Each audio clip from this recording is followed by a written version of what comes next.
Drinking and driving is something we've all heard about. Chances are we know someone who is involved in a drinking and driving accident. We know someone who was killed from a drinking and driving accident or injured.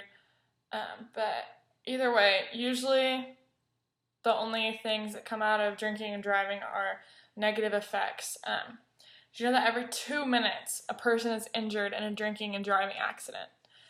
Imagine sitting in your kitchen and you just put a bowl of soup, your Campbell's canned soup in the microwave, and you're sitting there and you put it in for 2 minutes. From the time that you put it in to the time you take it out, 2 people have already died from a drinking and driving accident. That's how fast it happens. I'm so glad you're watching this informational video about the dangers of drinking and driving. If you're watching this, you probably know someone who's been affected negatively by this kind of accident, because usually it's only negative effects. I don't know any positive that comes out of a drinking and driving accident.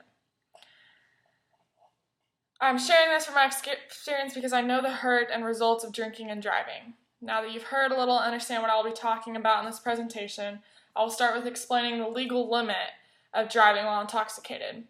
All of the 50 states have a 0.08% blood alcohol concentration as the legal limit. Basically, you should stay under the legal limit if you consume 1 standard drink per hour. A standard drink? What does that mean?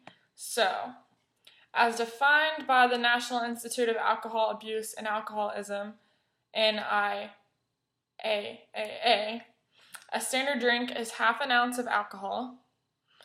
That means 1 12-ounce beer, 1 5-ounce glass of wine, and 1 1.5-ounce shot. You would think people would be smart and realize this, and you would think that drinking and driving, there's such an epidemic in America today with people dying because of it, that people would realize the effects that come of it. You're out having fun with your friends, whether you're at a bar or if you're at a party at a friend's house. First of all, it says 1 standard drink per hour, and you should stay under the limit. And that's hard for some people, and you never really realize the effects of it until it happens to you or you know someone who it happens to. And as much as that stinks for people to realize like that, sometimes it's how it should. So hopefully this video will give you all a little information and where you don't have to experience that to realize the effects of it. So, let's look at some shocking statistics of drinking and driving. So, usually when you're drinking, hopefully it's probably usually at night. That's more common. And so most of the crashes occur at night. Fatality crashes. Well, it's dark, So here's a graph. So at night, 76% of the fatality crashes from drinking and driving. And then day, only 22%.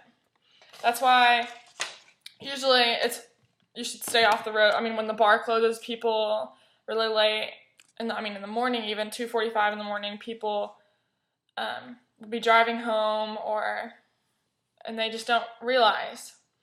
So, and another shocking statistic is every day just in America, another 27 people die in a car crash as a result of drunk driving. That is crazy. That's 27 people. And usually, no offense to the guys, but it's more of the guys who are the drunk drivers than female. Here's a graph. There's a graph that proves it for all you males watching this. I'm sorry to break it to you, but you are more drunk drivers. Male is the black, the bigger. Female drivers is the smaller of the pie graph. So hopefully you'll begin to understand, and these stats will do a little bit for you. Especially no offense to the males once again. So only negative things come out of drinking and driving. Next time you are somewhere, watch carefully how much you drink, and or get a different form of transportation on your way home to where you aren't driving, or just think about even stay where you are if you're at a friend's house. I promise it's not as bad as sleeping in someone else's bed than driving while you're drunk and causing a death, whether it's your own because you're drunk or getting involved in an accident where you take someone else's life because you're drunk. I promise it's not worth it. So hopefully you'll be a little bit more informed now. Thank you guys for listening to me.